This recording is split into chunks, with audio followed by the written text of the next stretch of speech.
यहाँ से स्टार्ट करेंगे। टेस्ट है इसका यहाँ पर टेस्ट नंबर 6 है, ठीक है। इसका पार्ट 1 हम लोगों ने यहाँ पर देखा था। पार्ट 1 मतलब यहाँ पर जो 50% क्वेश्चन देख लिए थे और जो करीब 50% क्वेश्चन बचे हुए हैं को यहाँ से आज देखेंगे, ठीक है। तो स्टार्ट करते हैं क्वेश्चन। यहाँ पर जो टॉपिक है पॉलिटी का 60 क्वेश्चन होगा, इंटरनेशनल रिलेशन है IR उसका 15 और यहाँ पर करंट अफेयर्स का 25 क्वेश्चन होगा। तो आते हैं क्वेश्चन नंबर 52 से करीब कराने होंगे मेरे को, ठीक है। एक बार देख लेते हैं जो भी कराना होगा। जहाँ से मैं स्टार्ट करता हूँ आगे क्वेश्चन को। यहाँ से 52 नंबर क्वेश्चन है। इसमें बोला है लोक प्रतिनिधित्व अधिनियम 1951 के तहत जो अर्हता होते हैं उसके संबंध में विचार करना है। विधान परिषद के लिए चुनाव लड़ने वाले व्यक्ति को उस राज्य के विधानसभा क्षेत्र का निर्वाचक होना चाहिए। पहली बात। 52 का पहला स्टेटमेंट क्या होगा? यहाँ से ये करेक्ट है। सेकेंड, विधान परिषद में राज्यपाल द्वारा किए जाने वाले नामांकन के लिए व्यक्ति को संबंधित राज्य का निवासी होना चाहिए। सेकेंड बात भी करेक्ट होगी, ठीक है। दोनों बातें यहाँ से करेक्ट हैं। तीसरा देखते हैं। तीसरा आंसर नहीं है तो दोनों बातें करेक्ट है। सी यहाँ से आंसर होगा। 53 है राज्य विधानमंडल के संबंध में निम्नलिखित कथन पर विचार करना है। विधान परिषद द्वारा धन विधेयक को अस्वीकार किया जा सकता है, लेकिन विधानसभा ऐसी अस्वीकृति को निष्प्रभावी किया जा सकता है। पहली बात 53 का स्टेटमेंट यहाँ से गलत होगी, क्योंकि यहाँ पर जो विधानसभा द्वारा पारित होने के बाद धन विधेयक को विधान परिषद के लिए भेजा जाता है, ठीक है।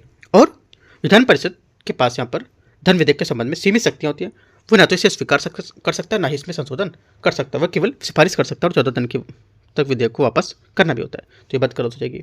सेकेंड बात, विधान परिषद धन विधेयक को अधिकतम 14 दिन तक रोक सकती है और इसे विलंबित कर सकती है। सेकेंड बात यहाँ से करेक्ट होगा।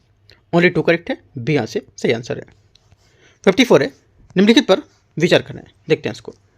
राज्य लोक सेवा आयोग के अधिकार क्षेत्र में विस्तार हेतु विधान परिषद को विधानसभा की समान शक्तियाँ प्राप्त होती हैं। पहली बात 54 का पहला स्टेटमेंट यहाँ से क्या होगा? करेक्ट है। सेकेंड, राज्यपाल द्वारा जारी अध्यादेश को अनुमोदित करने में विधान परिषद की जो विधानसभा है उसमें समान शक्तियाँ प्राप्त होती हैं। सेकेंड बात क्या होगी? सेकेंड बात भी यहाँ से इसकी करेक्ट होगी। दोनों बातें करेक्ट है। आंसर क्या होगा? आंसर हो जाएगा 54 का सी यहाँ से सही आंसर है। क्वेश्चन नंबर 55 है राज्य विधानमंडल के सदस्यों के व्यक्तिगत विशेषाधिकार के संबंध में विचार करना है। किसी सदस्य को राज्य विधानमंडल के सत्र के दौरान तथा 40 दिन पहले के और बाद में किसी भी सिविल या आपराधिक मामले में गिरफ्तार नहीं किया जा सकता है। पहली बात 55 का गलत होगा, क्योंकि यहाँ पर राज्य विधानमंडल के सदस्यों को व्यक्तिगत विशेषाधिकार सिविल मामलों में गिरफ्तारी से छूट होती है, लेकिन उन्हें सदन के चलते 40 दिन पहले और 40 दिन बाद तक गिरफ्तार नहीं किया सकता है। ये छूट केवल सिविल मामले में, आपराधिक निवारक विरोध मामले में नहीं होगी, ठीक है। ये बात गलत होगी। सेकेंड बात है सदन की या उसकी सिफारिश या समिति में कहीं गई जो बातें होती हैं उसमें दिए गए किसी मत का सदस्य को न्यायिक कार्रवाई से संरक्षण प्राप्त होता है। सेकेंड बात क्या होगी? सेकेंड बात यहाँ से सही है। आंसर क्या है? ओनली 2 करेक्ट होगा। बी। क्वेश्चन नंबर 56 है। 56 है जिला न्यायाधीश के जो रूप में नियुक्त होने हेतु जो अर्हता होती है, क्वालिफिकेशन होती है, उसके बारे में विचार करना है। पहला, जिला न्यायाधीश के रूप में नियुक्त होने वाले व्यक्ति को केंद्र या राज्य सरकार की सेवा में नहीं होना चाहिए। पहली बात 56 का पहला स्टेटमेंट यहाँ से करेक्ट है। सेकेंड, संबंधित व्यक्ति के पास अधिवक्ता या प्लीडर के रूप में कम से कम 5 वर्षों का अनुभव होना चाहिए। सेकेंड बात 56 का सेकेंड बात यहाँ से क्या होगी? गलत होगी है, क्योंकि यहाँ पर अधिवक्ता या प्लीडर के रूप में उसे कम से कम 7 वर्षों का अनुभव होना चाहिए। ये गलत हो गया, 5 वर्षों का नहीं। तीसरा, किसी व्यक्ति को जिला न्यायाधीश के रूप में नियुक्त के लिए राज्य सरकार द्वारा अनुशंसित किया जाना चाहिए। तीसरी बात भी गलत है, क्योंकि यहाँ पर उच्च न्यायालय की उसकी नियुक्ति की सिफारिश की हो, ठीक है। तो ये बात गलत होगा, राइट। जिला न्यायाधीश को लेकर के राज्य सरकार द्वारा अनुशंसित किया जाने बात गलत हो जाएगी, क्योंकि उच्च न्यायालय उसकी नियुक्ति की सिफारिश यहाँ पर की हो तो, ठीक है। ओनली 1 करेक्ट है। आंसर क्या होगा? 56 का यही बात यहाँ से सही है। 57 है केंद्रीय प्रशासनिक प्राधिकरण जिसको बोलते हैं कैट, ठीक है। देखते हैं इसके बारे में। ये एक बहुस्तरीय बहुसंसदीय निकाय है जिसमें यहाँ पर एक अध्यक्ष और उपाध्यक्ष सदस्य शामिल होते हैं। पहली बात क्या होगी? 57 का पहला स्टेटमेंट यहाँ से करेक्ट है। सेकेंड बात, पहली बात यहाँ से इसकी करेक्ट नहीं, पहली बात गलत होगी, है ना। पहली बात गलत है, क्यों? क्योंकि यहाँ पर केंद्रीय प्रशासनिक अधिकरण जो कैट है ये बहुसदस्यीय निकाय होगी, ठीक है। ये क्या है? एक ये बहुसदस्यीय निकाय है और इसमें यहाँ पर एक अध्यक्ष तथा सदस्य होते हैं और मूल रूप से इसमें एक अध्यक्ष, उपाध्यक्ष और सदस्य, लेकिन प्रशासनिक अधिकरण संशोधन 2006 के माध्यम से उपाध्यक्ष का पद समाप्त कर दिया गया। यहाँ पर उपाध्यक्ष अब नहीं होगा, इस वजह से गलत है। ठीक है, याद रखना है। राइट। और अब इसमें केवल एक स्थायी अध्यक्ष और एक सदस्य होते हैं। ठीक है, तो आंसर क्या होगा? अध्यक्ष और सदस्य रुपये से होगा, तो इस वजह से गलत हो जाएगी बात। सेकेंड बात है, 50 वर्षों से कम आयु के व्यक्ति को कैट के सदस्य के रूप में नियुक्त किया जा सकता है, लेकिन अध्यक्ष के रूप में नहीं। सेकेंड बात क्या होगी? सेकेंड बात हो जाएगी यहाँ से इसकी गलत हो जाएगी, क्योंकि यहाँ पर किसी प्रशासनिक अधिकरण कैट के अध्यक्ष को सदस्य के रूप में नियुक्त पात्रता किसी भी रूप में व्यक्ति के 50 वर्ष पूरे होने भी चाहिए, तो यहाँ से बात गलत है। ठीक है। तीसरी बात है, कैट का अध्यक्ष 70 वर्ष की आयु तक, जबकि सदस्य जो होता है 67 आयु तक यहाँ पर धारण कर सकता है। तीसरी बात यहाँ से सही है। आंसर क्या होगा? ओनली 3 करेक्ट है, एक बात यहाँ पर तीसरी वाली। 58 नंबर क्वेश्चन है, निम्नलिखित कथनों पर विचार करना है। अनुच्छेद 323A में केवल लोक सेवा संबंधी मामले समाधान हेतु अधिकरण को गठन का प्रावधान होता है। पहली बात, 58 का पहला स्टेटमेंट यहाँ से क्या होगा? ये करेक्ट है। सेकेंड बात है, अनुच्छेद 323B में कराधान, विदेशी मुद्रा, आयात निर्यात तथा औद्योगिक एवं श्रम उत्पादों में जैसे मामले हेतु अधिकरणों को गठित की अनुमति होती है। सेकेंड बात यहाँ से भी करेक्ट है। दोनों बातें सही है। आंसर 58 का सी बात करेक्ट है। 59, राष्ट्रीय उपभोक्ता विवाद निवारण आयोग के संबंध में विचार करना है। इसका अध्यक्ष भारत के सर्वोच्च न्यायालय का वर्तमान या सेवानिवृत्त न्यायाधीश या उच्च न्यायालय का वर्तमान या सेवानिवृत्त मुख्य न्यायाधीश हो सकता है। पहली बात होगी 59 का पहला स्टेटमेंट यहाँ से करेक्ट है। सेकेंड, इनके द्वारा उन उपभोक्ताओं को शिकायत विचार किया जाता है जिनका मूल्य 1 करोड़ से अधिक हो। पहली बात। सेकेंड बात क्या होगी? सेकेंड बात यहाँ से गलत हो जाएगी, क्योंकि यहाँ पर जो इनका मूल्य होता है वो लगभग 50 लाख के मामले को लेकर जिला उपभोक्ता आयोग को समक्ष यहाँ पर 50 लाख से 2 लाख रुपए करोड़ तक के 50 लाख से 2 करोड़ रुपए तक जो राज्य आयोग के समक्ष और 2 करोड़ से अधिक यहाँ पर मूल मामलों के लिए राष्ट्रीय आयोग को करके बताई जाएगी। तो ये बात गलत हो जाएगा। ठीक है, तो पहली बात यहाँ पे सिर्फ करेक्ट है, दूसरी बात गलत होगी। क्वेश्चन नंबर 59 हो गया 60, कुटुंब न्यायालय अधिनियम 1984 के संबंध में विचार करना है। प्रत्येक राज्य सरकार को 1 मिलियन से अधिक संख्या वाले शहर, प्रत्येक शहर या कस्बों में कुटुंब न्यायालय गठित करने की आवश्यकता है या मतलब गठन करने का आवश्यकता है। पहली बात क्या होगी? पहली बात यहाँ से 60 का स्टेटमेंट करेक्ट है। सेकेंड, भारत में कम से कम 7 वर्षों तक न्यायिक पद पर रहने वाला व्यक्ति कुटुंब न्यायालय में न्यायाधीश के रूप में नियुक्त का पात्र होगा। सेकेंड बात यहाँ से ये भी करेक्ट है। दोनों बातें सही है। 60 का आंसर सी यहाँ से करेक्ट है। 61 है, भारत में पंचायती राज प्रणाली के संबंध में विचार करना है। 73वें संविधान संशोधन अधिनियम के तहत सभी राज्यों के लिए त्रिस्तरीय पंचायती राज प्रणाली गठित करना अनिवार्य किया गया था। पहली बात यहाँ से क्या होगी? 61 की पहली बात इसका गलत है। ठीक है, क्योंकि यहाँ पर जो 73वें संविधान संशोधन 1992 द्वारा ग्राम, मध्यवर्ती और जिला स्तर पर त्रिस्तरीय पंचायती राज प्रणाली की शुरुआत की गई थी। हालांकि यह सभी राज्यों के लिए अनिवार्य नहीं है। सेकेंड बात है, ग्राम सभा में पंचायत क्षेत्र के अंतर्गत आने वाले गांव की मतदाता सूची में पंजीकृत सभी व्यक्ति शामिल होते हैं। सेकेंड बात यहाँ से करेक्ट है। तीसरा, राज्य निर्वाचन आयोग पंचायतों के निर्वाचन आयोग हेतु उत्तरदायी होता है। तीसरी बात भी करेक्ट है। 2 और 3 सही है। आंसर 61 का सी, सॉरी 61 का एक तो गलत हो गया, 2 और 3 सही है, तो बी बात यहाँ से सही है।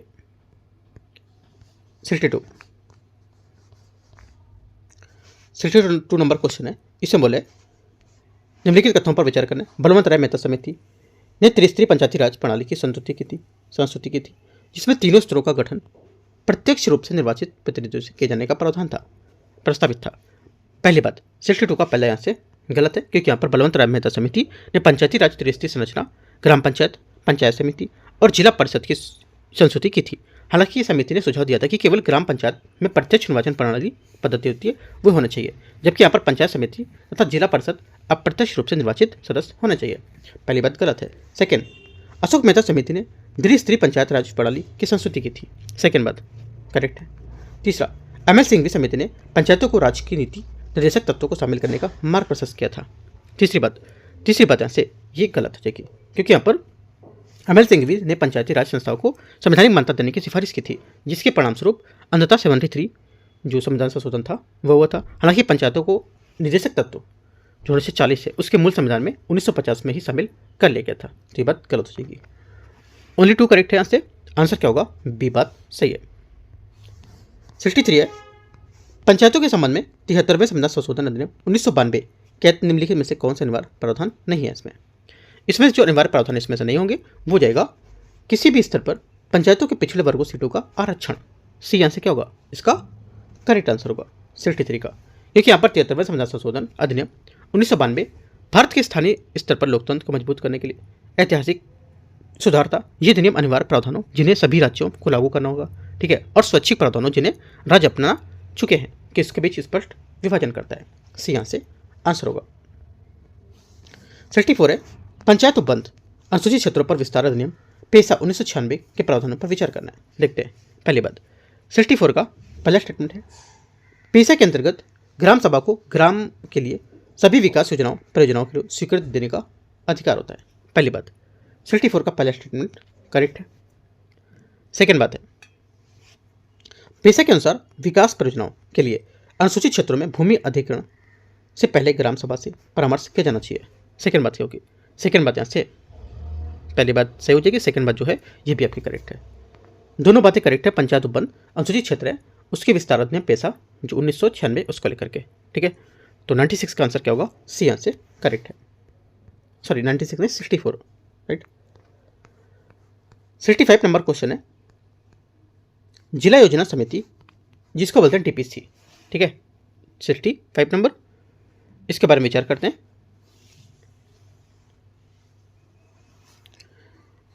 डीपीसी और महानगर योजना समिति एमपीसी के संबंध में विचार करना है। पहला, डीपीसी और एमपीसी दोनों ही संवैधानिक निकाय हैं जिन्हें अपने अपने क्षेत्रों के लिए विकास योजनाओं के प्रारूप को तैयार करना अधिकार होता है।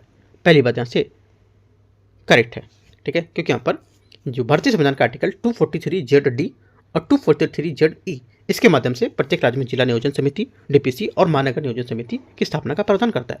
करेक्ट है।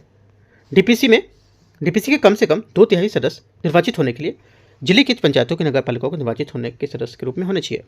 सेकेंड बात गलत है, क्योंकि यहाँ पर अनुच्छेद 243ZD का 2 के अनुसार जिला पंचायत समिति के कुल सदस्यों का कम से कम 4/5 अर्थात 80% का चुनाव जिले के पंचायत नगर पालिकाओं के निर्वाचित सदस्यों द्वारा किया जाना चाहिए और शेष सदस्यों को मनोनयन सरकार द्वारा किया जाता है।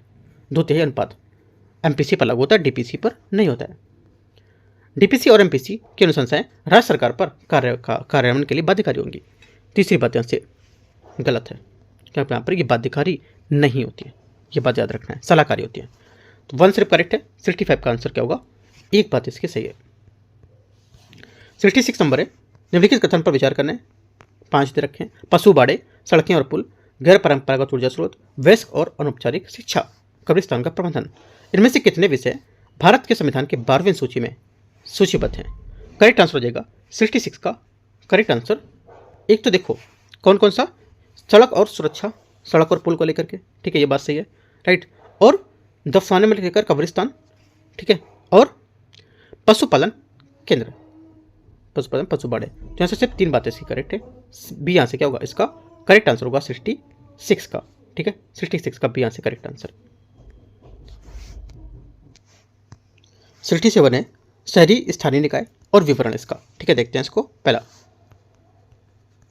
इसमें बोले 67 में पहली बात, ये अधिसूचित क्षेत्र समिति, जो अधिसूचित क्षेत्र समिति होती है, ये क्या होगा, ये आपको हो जाएगा इसमें अधिसूचित क्षेत्र समिति, ये तेजी से बढ़ते शहरों के लिए गठित संस्था जहां पूर्ण नगर पालिका द्वारा दर्जा अभी तक यहाँ पर उपयुक्त नहीं माना गया है। बात सही है। नगर क्षेत्र समिति क्या होती है, नगर क्षेत्र समिति एक छोटे शहर में प्रशासन के प्रबंधन के लिए नगर क्षेत्र समिति का गठन किया जाता है। ये एक अर्धनागरिक नगर पालिका निकाय होता है जिसमें यहाँ पर सीमित नागरिक कर्तव्य होते हैं और जैसे जल निकासी, सड़कें, स्ट्रीट लाइटिंग, ये सब सफाई सब शामिल होता है। सेकेंड बात भी करेक्ट हो जाएगा। तीसरा, दोनों बातें आप याद रख सकते हो, ठीक है, पॉइंट लिख भी सकते हो, इंपॉर्टेंट है।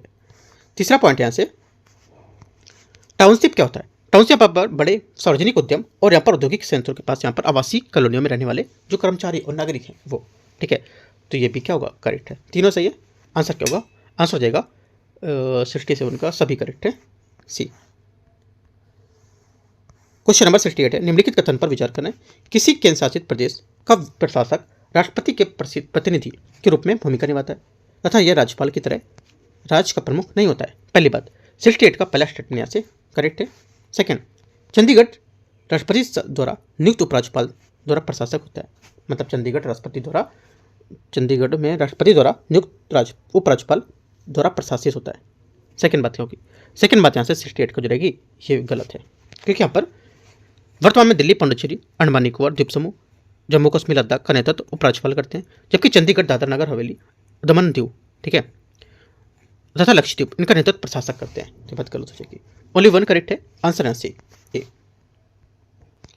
69 नंबर क्वेश्चन है, निम्नलिखित क्षेत्र कथनों पर विचार करना है।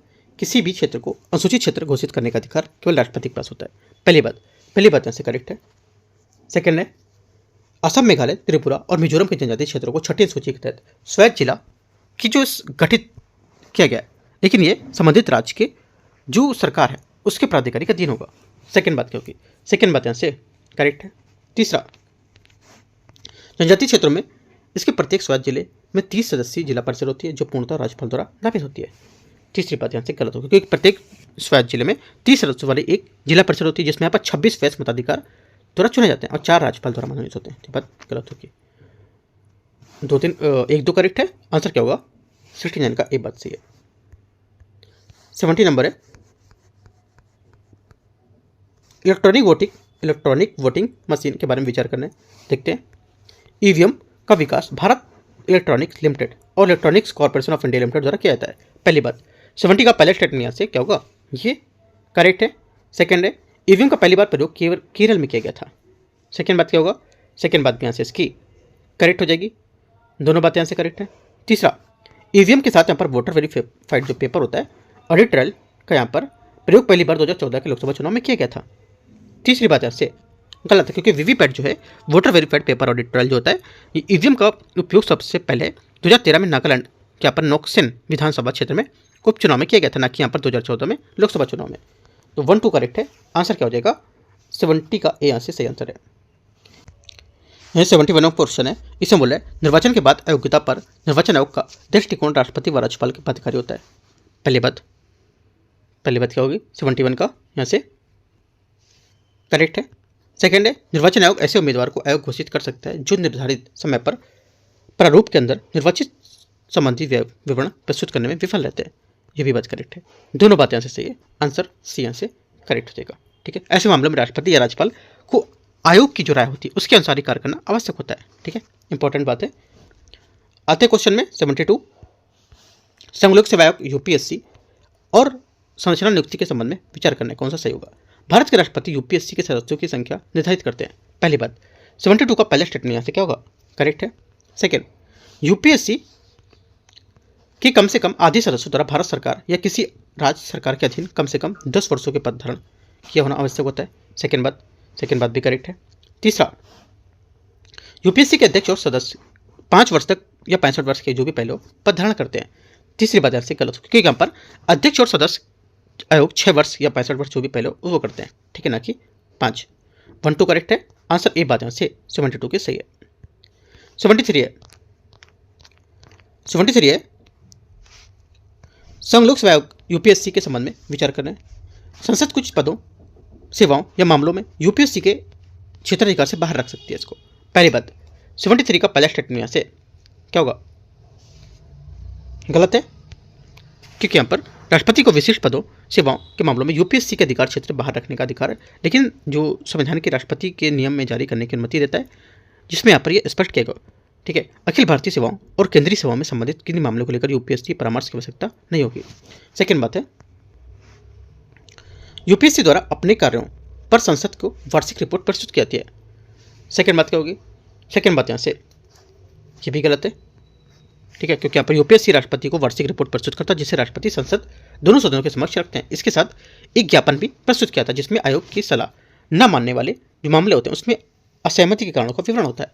तीसरी बात है, यूपीएससी का अध्यक्ष अपना कार्यकाल पूरा करने के बाद भारत सरकार के तहत किसी अन्य नियोजन के पात्र होता है।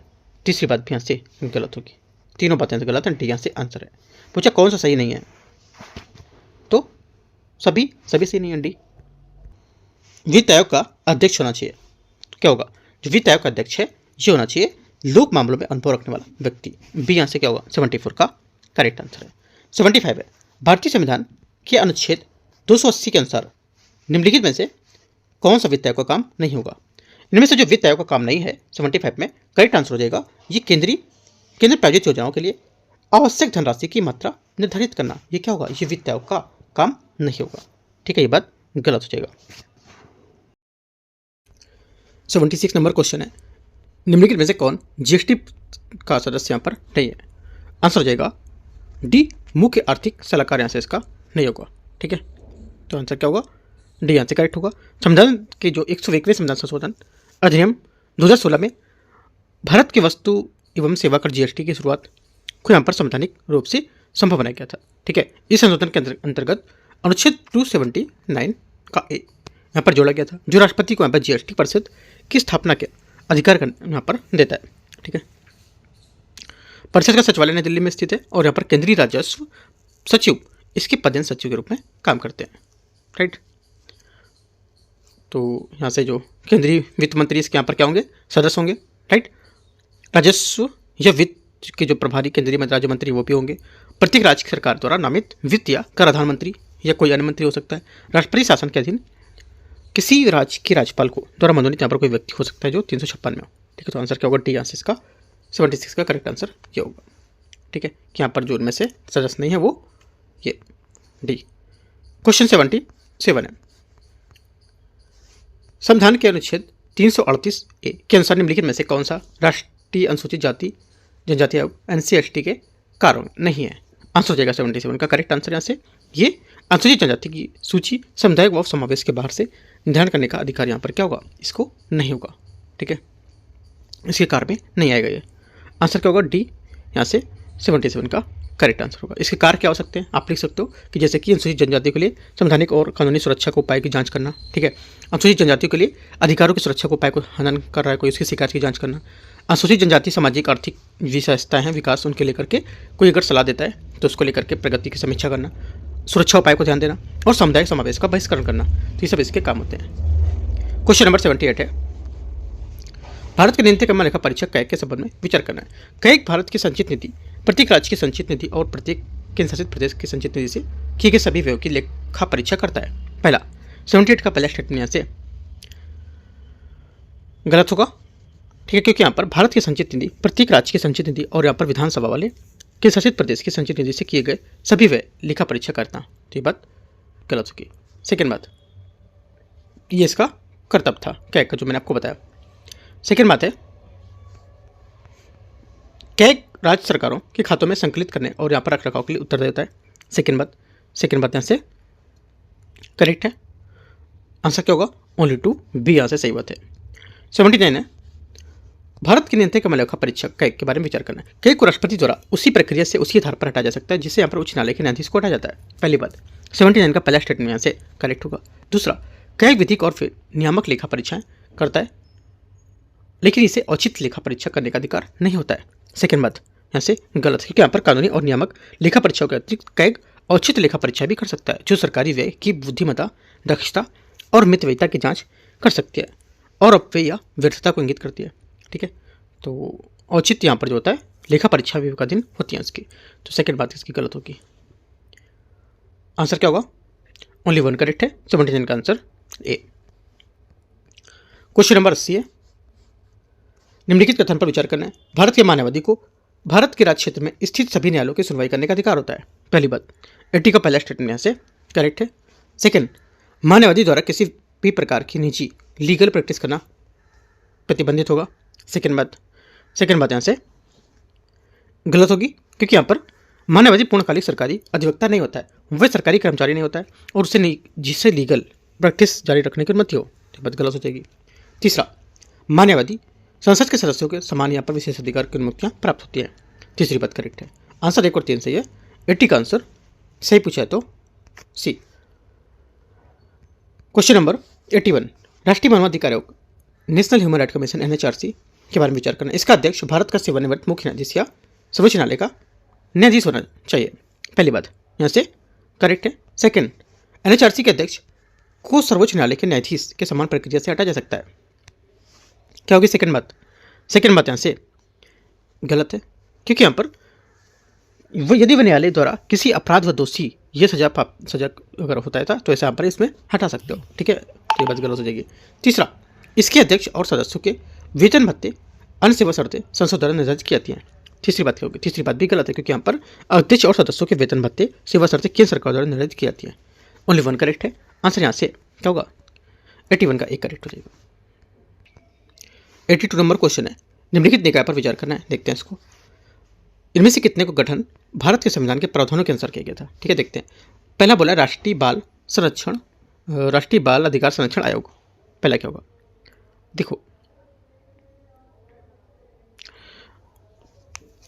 यहां से जो बोल रहा है राष्ट्रीय बाल संरक्षण अधिकार, ये एक वैधानिक निकाय है, संवैधानिक निकाय नहीं है। इसका गठन संसद द्वारा अधिनियम के तहत बालक संरक्षण अधिनियम 2005 के तहत 2007 में किया गया था। इसके बाद पहले ये हो गई, ठीक है। सेकेंड बात, राष्ट्रीय महिला आयोग क्या है? देखो, राष्ट्रीय महिला आयोग जो है ये 1974 में भारत सरकार द्वारा भारत की महिलाओं की स्थिति पर गठित समिति द्वारा राष्ट्रीय महिला आयोग की सिफारिश की गई थी, ठीक है।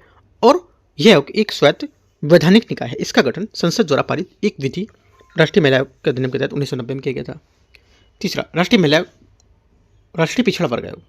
तीसरा, राष्ट्रीय पिछड़ा वर्ग जो आयोग है ये राष्ट्रीय पिछड़ा वर्ग आयोग, तो ये हो जाएगा यहाँ से 102वें संविधान संशोधन अधिनियम 2018 के तहत यहाँ पर राष्ट्रीय पिछड़ा वर्ग आयोग यहाँ पर 338B के तहत यहाँ पर संवैधानिक दर्जा दिया गया है। तो संविधान के तहत यहाँ पर जो प्रावधान किया गया तो सिर्फ इसमें होगा, तीसरे वाले में। केवल एक बात यहाँ से इसकी करेक्ट है, यहाँ से आंसर हो जाएगा। 83 नंबर है, निम्नलिखित पर विचार करना है। केंद्रीय सूचना आयोग, कर्मचारी चयन आयोग, राष्ट्रीय इन्वेस्टमेंट अभिकरण, लोकपाल, इनमें से कितने निकायों में कार्मिक और प्रशिक्षण विभाग के अंतर्गत आते हैं? आंसर हो जाएगा 83 का करेक्ट आंसर। ये केवल यहाँ पर 3 होंगे। इसमें से कौन कौन से? देखो, केंद्रीय सूचना आयोग, संघ जो लोक सेवा आयोग, केंद्रीय इन्वेस्टमेंट ब्यूरो, केंद्रीय प्रशासनिक अधिकरण, लोकपाल एवं कर्मचारी चयन आयोग, ये सब कार्मिक प्रशिक्षण विभाग के क्षेत्र में काम करते हैं, ठीक है। लेकिन यहाँ पर इसके विपरीत राष्ट्रीय इन्वेस्टमेंट जो अधिकरण गृह मंत्रालय के अंतर्गत आएगा, ठीक है। तो यहाँ से जो अन्वेषण वाला है तीसरा वाली बात गलत हो जाएगी। 1, 2 और 4 इसका करेक्ट है। 3 बातें, ठीक है। किसमें आएगा? ये आ जाएगा राष्ट्रीय इन्वेस्टमेंट अभिकरण गृह मंत्रालय के क्षेत्र में आएगा, न कि जो कार्मिक प्रशिक्षण विभाग में नहीं आएगा। ये 3 बातें करेक्ट है। 84 है, निम्नलिखित पर विचार करना है। राज्यपाल द्वारा उच्च न्यायालय की कार्रवाई में हिंदी या राज्य की आधिकारिक भाषा के प्रयोग की अनुमति दी जा सकती है, लेकिन जब संसद अन्यथा निर्धारित न ले तब तक उसे निर्णय अंग्रेजी में ही रहने देना चाहिए। पहला करेक्ट है। सेकंड बात यहां से राज्य विधानमंडल द्वारा विधियों को और नियमों के लिए भी यहाँ पर भाषा अंग्रेजी के अलावा का प्रयोग किया जा सकता है, लेकिन उसका अंग्रेजी अनुवाद भी प्रकाशित किया जाना आवश्यक होगा। सेकंड बात होगी। सेकंड बात भी यहाँ से इसकी करेक्ट है। दोनों बातें एकदम सही है। 84 का आंसर सी।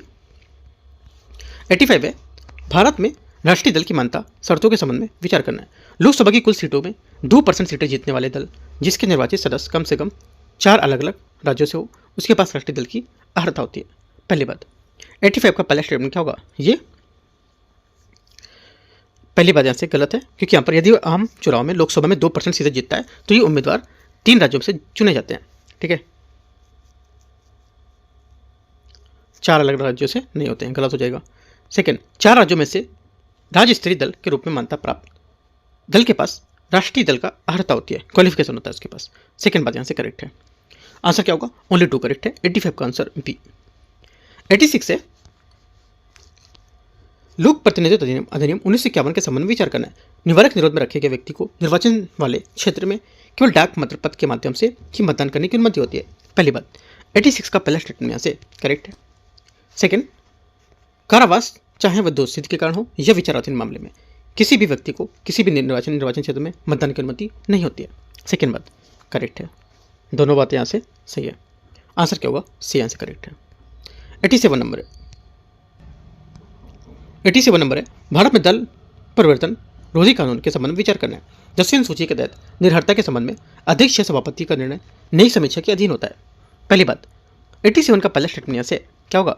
जी करेक्ट है।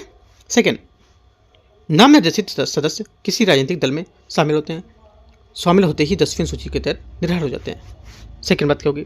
सेकेंड बात यहाँ से इसकी गलत होगी, क्योंकि यहाँ पर किसी सदन का नाम निर्देशित सदस्य उस सदन की सदस्यता के लिए निर्भर हो जाएगा यदि वह उस सदन में अपना स्थान ग्रहण करने से 6 माह के बाद किसी राजनीतिक दल की सदस्यता ग्रहण कर लेता तब। ठीक है, तो ये बात गलत हो जाएगी। तीसरा, यदि किसी दल में कम से कम 2/3 सदस्य सहमत हो कि आपद दल विलय के मामले में सदस्यों की निरंतर छूट मिलती है। तीसरी बात करेक्ट होगा, क्योंकि 91 संविधान संशोधन 2003 में यहाँ पर लागू किया गया था, जिसमें यहाँ पर पूर्व के 1/3 सदस्यों द्वारा किए जाने वाले विभाजन संबंधी प्रावधान को प्रतिस्थापित किया गया था। 1 और 3 बात इसकी सही है। 87 का आंसर क्या होगा? सी यहाँ से करेक्ट आंसर है। 88 नंबर है, लोक प्रतिनिधित्व अधिनियम 1951 के तहत दोहरी सदस्यता के संबंध में विचार करना है। देखते क्या है दोहरी सदस्यता। पहला, यदि कोई व्यक्ति संसद के दोनों सदनों में निर्वाचित हो जाता है तो वह 10 दिनों के अंदर कोई विकल्प नहीं चुनता है तो उसकी लोकसभा सीट रिक्त हो जाती है। पहली बात यहाँ से गलत है, क्योंकि यहाँ पर यदि कोई व्यक्ति लोकसभा और राज्यसभा में दोनों निर्वाचित होता है तो उसे 10 दिन के अंदर यह घोषित करना होगा कि वह किस सदन में शामिल होना चाहता है। यदि वैसा नहीं करता है तो उस राज्यसभा सीट रिक्त हो जाती है। तो ये बात गलत होगी। ठीक है, तो ये बात गलत होगी। क्यों? क्योंकि यहाँ पर अगर ऐसा नहीं करता है तो उसकी राज्यसभा सीट रिक्त होती है, ना कि लोकसभा सीट। ये गलत होगा इस वजह से। सेकंड, जब किसी सदन या कोई मौजूदा सदस्य दूसरे सदन के लिए निर्वाचित हो जाता है तो नवनिर्वाचित सीट जो होती है रिक्त हो जाती है जब किसी विकल्प को ना चुना जाए। सेकंड बात भी गलत है। क्यों?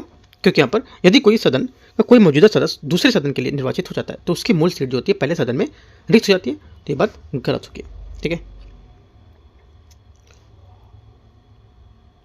तीसरा, यदि कोई व्यक्ति एक ही सदन में 2 सीटों के लिए निर्वाचित होता है तो उनमें से एक का चयन नहीं करता है तो दोनों सीटें रिक्त घोषित मानी जाएंगी। तीसरी बात यहाँ से करेक्ट, यदि कोई व्यक्ति एक ही सदन में 2 सीटों निर्वाचित हो गया है तो उसे एक ही सीट चुननी पड़ेगी, अन्यथा दोनों सीटें रिक्त घोषित कर जाएंगी। बात एकदम करेक्ट है। आंसर क्या होगा? ओनली 3 करेक्ट है, तीसरी बात करेक्ट है मतलब बोल रही। तो एक बात यहाँ पर तीनों में से सही है, कौन सी? तीसरे नंबर की। तो आंसर क्या होगा? केवल 3 सही है। क्वेश्चन 99, संसद में लंबित विधेयकों के संबंध में विचार करना है। लंबित जो विधेयक है उसके बारे में देखते हैं। पहला बोला है, दोनों सदनों में असहमति के कारण पारित न हुआ विधेयक जिसमें राष्ट्रपति की लोकसभा के विघटन से पूर्व ही संयुक्त बैठक की अधिसूचना जारी कर दी हो। पहली बात, 89 का पहला स्टेटमेंट यहाँ से क्या होगा? ये बोला है। दूसरा, राज्यसभा में लंबित लेकिन लोकसभा में द्वारा पारित न किया गया हो विधेयक, और दोनों सदनों द्वारा पारित लेकिन राष्ट्रपति की स्वीकृति हेतु विचाराधीन हो। तो ये बोला है, इसमें से कितने हैं जो लोकसभा के विघटन पर समाप्त नहीं होते हैं? इनमें से कौन से हैं जो लोकसभा का विघटन होगा तो ये समाप्त नहीं होंगे? एक तो पहला, ये भी समाप्त नहीं होगा। दूसरा, ये भी समाप्त नहीं होगा। और तीसरा, सदन द्वारा पारित लेकिन राष्ट्रपति जो स्वीकृति होती है उसके हेतु विचारार्थ है तो भी यहाँ पर क्या होगा? ये समाप्त नहीं होगा। और चौथा, दोनों सदनों द्वारा पारित लेकिन राष्ट्रपति द्वारा पुनर्विचार के लिए अगर वापस भेजा गया विधेयक है तो ये भी क्या होगा? समाप्त नहीं होगा। चारों बातें आप इस पर पॉइंट करके लिख सकते हो। आप लिखोगे कि यहाँ पर लोकसभा द्वारा विघटन समाप्त नहीं होता है 1 2 3 4, और यदि यहाँ पर संसद में लंबित विधेयक हैं तो ऐसे करके पॉइंट लिख सकते हो। ठीक है, आंसर डी। 90, निम्नलिखित कथनों पर विचार करना है। मुख्य सूचना आयुक्त का कार्यकाल 5 वर्ष या 65 वर्ष क्या हो जो भी पहले हो वो पूरा करना तक होता है। पहला, 90 का पहला स्टेटमेंट से क्या होगा? गलत है। ठीक है, क्योंकि यहाँ पर 65 वर्ष जो मुख्य सूचना आयुक्त है जो ये केंद्र सरकार द्वारा निर्दिष्ट अवधि का तथा 65 वर्ष के जो भी पहले हो उस पर रहता है। ठीक है ना, कि यहाँ पर 5 वर्ष या 65 वर्ष, ये गलत हो जाएगा। सेकेंड बात है, मुख्य सूचना आयुक्त और सूचना आयुक्त अपना कार्यकाल पूरा करने के बाद पुनर्नियुक्ति के पात्र होते हैं। ये बात गलत है, पुनर्नियुक्ति के पात्र नहीं होते हैं। ये बात गलत हो जाएगा, दोनों गलत है। 90 का आंसर डी। 91 है, संसद सदस्य स्थानीय क्षेत्र विकास योजना के बारे में विचार करना है। संसद राष्ट्रीय एकता को बढ़ावा देने के लिए अपने निर्वाचित राज्य निर्वाचन क्षेत्र से बाहर प्रतिवर्ष 25 लाख रुपए तक कार्य सिफारिश कर सकते हैं। पहली बात, 91 का पहला स्टेटमेंट क्या होगा? यहाँ से ये जो पहला स्टेटमेंट रहेगा इसका यहाँ से करेक्ट होगा ये। सेकेंड बात है, एक राज्यसभा सांसद कई जिलों में विकास कार्यों की सिफारिश कर सकता है बशर्ते कि वे सभी जिलों में उस राज्य के अंतर्गत जहाँ से वह निर्वाचित हुआ। सेकेंड बात क्या होगी? सेकेंड बात यहाँ से इसकी ये क्या होगी? सोचो। सेकेंड बात यहाँ से इसकी करेक्ट है, सही है। तीसरा, MPLADS हेतु निधि को खेलो इंडिया जैसे जो राष्ट्रीय खेल विकास कार्यक्रम है इसके साथ एकीकृत किया जा सकता है। तीसरी बात क्या होगी? तीसरी बात यहाँ से इसकी ये भी करेक्ट है। तीनों बातें क्या है? 91 की एकदम करेक्ट है। तो यहाँ पे आप क्या लिखोगे, संसद सदस्य स्थानीय क्षेत्र की विकास योजना के बारे में 3 पॉइंट आप लिखोगे, तीनों करेक्ट हैं। आप इनको थोड़ा सा याद कर जाओगे। तो क्या है, जो टॉपिक है, जो देखो कथन पूरे सही हो रहे हैं या फिर बीच में मिस्टेक हो रहा है, जब गलत हो रहे हैं जो कथन, जैसे कि कोई कथन यहाँ से बोला कि सही कौन सा है, तो तीनों सही है, किसी किसी में 2 सही है। जो तीसरा यहाँ पर गलत था उसको हाईलाइट करके आप पॉइंट को लिखो कि यहाँ पर किस वजह से गलत है। ठीक है, तो आंसर यहाँ हो जाएगा 91 का सभी सही है। डी 92, निम्नलिखित पर विचार करना है। प्रधानमंत्री, केंद्रीय गृह मंत्री, भारत का मुख्य न्यायाधीश, उपयुक्त में से कितने केंद्रीय सतर्कता आयुक्त और सतर्कता आयुक्त जो है उसकी नियुक्ति के चयन संबंधी समिति के सदस्य होंगे? आंसर हो जाएगा 92 का करेक्ट आंसर। एक तो यहाँ से प्रधानमंत्री, ठीक है, दूसरा आंसर होगा गृह मंत्री, और तीसरा लोकसभा में विपक्ष का नेता, ना कि मुख्य न्यायाधीश। ये बात गलत हो जाएगी। ओनली 1 2 2 बातें इसकी करेक्ट है। 93 नंबर है, निःशुल्क और अनिवार्य बाल शिक्षा का अधिकार RTE अधिनियम 2009 के बारे में विचार करना है। राइट टू एजुकेशन, ठीक है। इस अधिनियम के तहत यह प्रावधान है कि कोई भी शिक्षक निजी ट्यूशन या निजी शिक्षण में गतिविधि का संलग्न नहीं होगा। पहली बात यहाँ से 93 का स्टेटमेंट क्या होगा, ये करेक्ट है, ठीक है, क्योंकि यहाँ पर जो RTE है, RTE उसके तहत यहाँ पर इस अधिनियम के अनुसार कोई भी शिक्षक निजी ट्यूशन या निजी शिक्षण गतिविधि में संलग्न नहीं होगा। और यह अधिनियम ये सुनिश्चित करता है कि आयु प्रमाण पत्र के अभाव में किसी बच्चे को स्कूल में प्रवेश से वंचित नहीं किया जाएगा। इंपॉर्टेंट बात है, अगर आपके जो बच्चे कोई है RTE में पढ़ते हैं तो आप ये रूल फॉलो कर सकते हो। जैसे एग्जाम्पल में अभी मेरे जो फैमिली वहाँ पे जो बच्चे लोग हैं, कुछ लोग यहाँ पे RTE के तहत यहाँ पर इनका एडमिशन कराया गया है। काफ़ी अच्छा स्कूल है वहाँ पे, जैसे कि अभी जो मतलब अभी फिलहाल कानपुर में है, वो कानपुर में जो अच्छा सबसे स्कूल है वहाँ पे इनका एडमिशन कराया गया। एडमिशन जैसे नहीं ले रहे थे लोग कि एडमिशन नहीं लेंगे, कुछ ऐसा मतलब रूल बता रहे थे, तो मैंने भी उनको यहाँ पर रूल कुछ बताया कि यहाँ पर ऐसे रूल हैं जो ये रूल के थ्रू होना चाहिए। अगर आप ऐसे जाओगे कि हाँ आपको एडमिशन कराना, तो आपसे बोलेंगे इतना रुपये है, ऐसा है, यहाँ पे सीट फुल है, ऐसा करके बताएंगे। अगर आपको थोड़ा आइडिया नहीं है तो इस वजह से आप एडमिशन कराते हो, तो आपको ये सब आइडिया रहना चाहिए और अच्छे से अच्छे स्कूल में आप करा सकते हो। और सभी स्कूलों के लिए यहाँ पर सीटें कुछ रिजर्व रखी जाती हैं, ठीक है। तो यहाँ पर याद रखना है सब बातें। पहली बात क्या यहाँ से जो होगी 93 की करेक्ट है, ठीक है। सेकंड बात है, इसके तहत स्कूलों में प्रवेश के समय बच्चे या उनके माता पिता साक्षात्कार लेना प्रतिबंधित है। सेकंड बात क्या होगा, सेकंड बात यहाँ से करेक्ट है। वो लोग देखते हैं जैसे कि काफ़ी अच्छा स्कूल है ना, तो क्या करते हैं वहाँ पे बच्चे जाएगा एडमिशन, तो बोलेंगे कि तुम्हारा पहले इंटरव्यू लेंगे। किसका, जो गार्जियंस होते हैं उसका इंटरव्यू लेते हैं। अभी जिसके प्राइवेट स्कूल में एडमिशन कराने जाओ ना, तो वहाँ पे एडमिशन में इंटरव्यू लेते हैं इनका, है ना, कुछ स्कूल में। लेकिन अगर RTE के थ्रू अगर आप जाओगे तो एडमिशन नहीं, वहाँ पे आपका ये सब चीज़ के तहत बाहर नहीं करेंगे। आपसे बोल दे कि हाँ चलो आपका मतलब ऐसे हो, आप इंटरव्यू में पास नहीं हुए तो बच्चा कैसे पास होगा ना, ऐसा करके, तो बिल्कुल रूल यहाँ पर नहीं है। ऐसा अगर करते हैं लोग तो आप उनके थ्रू केस कर सकते हो, ठीक है। तो ये सब चीज़ आपको कुछ जो एक्सटर्नल पॉइंट है इसके वो याद रखने हैं, राइट। तो क्या होगा, दोनों बातें इसकी करेक्ट है। आंसर 93 का सी आंसर सही है। 94 है, लोकपाल अधिनियम अधिकार क्षेत्र और कार्य प्रणाली के संबंध में विचार करना है। लोकपाल सहायक दस्तावेज की उपलब्धता होने पर किसी लोक सेवक के विरुद्ध स्वयं ही जांच शुरू कर सकता है। पहली बात 94 का पहला स्टेटमेंट यहाँ से क्या होगा, 94 का जो पहला स्टेटमेंट है यहाँ से ये गलत है, क्योंकि लोकपाल सेवकों के विरुद्ध स्वतः संज्ञान लेने के लिए कार्रवाई शुरू नहीं कर सकता है। सेकेंड बात है, यदि कथित भ्रष्टाचार मूल्य 10 लाख रुपए से अधिक है तो दस्तावेजी साक्ष्यों के साथ गुमनाम शिकायतों पर लोकपाल विचार किया जा सकता है। सेकेंड बात भी गलत होगी, क्योंकि यहाँ पर अनाम शिकायतों स्वीकार नहीं होती हैं और शिकायतों में उचित पहचान और दस्तावेज होने चाहिए। तीसरा, FCRA के तहत प्रतिवर्ष 10 लाख रुपए से अधिक विदेशी योगदान प्राप्त करने वाला कोई भी संगठन स्वतः ही लोकपाल अधिकार क्षेत्र में आ जाता है। तीसरी बात यहाँ से ये क्या होगी, करेक्ट है, ये बात सिर्फ करेक्ट है तीसरी वाली। आंसर यहाँ से क्या होगा, पूछा क्या देखते हैं, 94 में कितने सही पूछा है, तो केवल तीसरी बात सही है, डी यहाँ से आंसर है। 95 है, निम्नलिखित पर विचार करना, एक वरिष्ठ अधिवक्ता एडवोकेट ऑन रिकॉर्ड के बिना सर्वोच्च न्यायालय में उपस्थित नहीं हो सकता है। पहली बात यहाँ से करेक्ट है। सेकंड, केवल एक एडवोकेट ऑन रिकॉर्ड ही सर्वोच्च न्यायालय के समक्ष किसी पक्ष की ओर से पेश होने के कार्य के अधिकार रखता है। यह बात भी करेक्ट हो जाएगी, दोनों बात यहाँ पर करेक्ट है। यहाँ पर एक वरिष्ठ अधिवक्ता एडवोकेट रिकॉर्ड ऑन के बिना जो यहाँ पर काम होता है वो दोनों बातें सही, सी यहाँ से आंसर है। 96 नंबर है, संविधान भारतीय संविधान के आपस संबंध में विचार करना है। मूल अधिकार, राज्य के नीति निर्देशक तत्व, मूल कर्तव्य और प्रस्तावना, इनमें से कितनों को 86 संविधान संशोधन अधिनियम 2002 के तहत संशोधन किया गया था। आंसर हो जाएगा 96 का करेक्ट आंसर यहाँ से सी, केवल 3, ठीक है। तीन यहाँ पर कौन कौन से, एक तो यहाँ पर होगा आपका जो इसमें है मूल अधिकार, डीपीएसपी, हाँ एक तो हो जाएगा आपका प्रथम, यहाँ पर हो जाएगा इसमें प्रस्तावना, प्रथम संशोधन मौलिक अधिकार को लेकर के किस ए,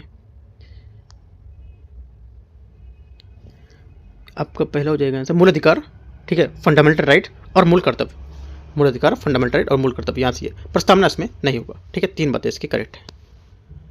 आगे क्वेश्चन देखते हैं 97 नंबर, 97वें संविधान संशोधन अधिनियम 2011 के संबंध में विचार करना। इसके तहत सहकारी समिति को संवैधानिक दर्जा संरक्षण प्रदान किया गया था। पहली बात 97 का पहला स्टेटमेंट यहाँ से क्या होगा, करेक्ट है। सेकंड, इसके तहत राज्य किसी नीति निर्देशक तत्वों डीपीएसपी में अनुच्छेद 43 को भी शामिल किया गया है। सेकंड बात क्या होगी, सेकंड बात भी करेक्ट है। तीसरा, इसके तहत भारत के संविधान में भाग 9 जोड़ा गया था। तीसरी बात क्या होगी, तीसरी बात यहाँ से ये भी करेक्ट है। तीनों सही है, 97 का आंसर डी करेक्ट हो जाएगा। 98 नंबर क्वेश्चन देखते हैं यहाँ से। 98 निम्नलिखित पर विचार करना है। संपत्ति के अधिकार को मूल अधिकार की सूची में पृथक करके केवल एक विधिक अधिकार बना दिया गया था। पहली बात क्या होगी, 98 का पहला स्टेटमेंट यहाँ से ये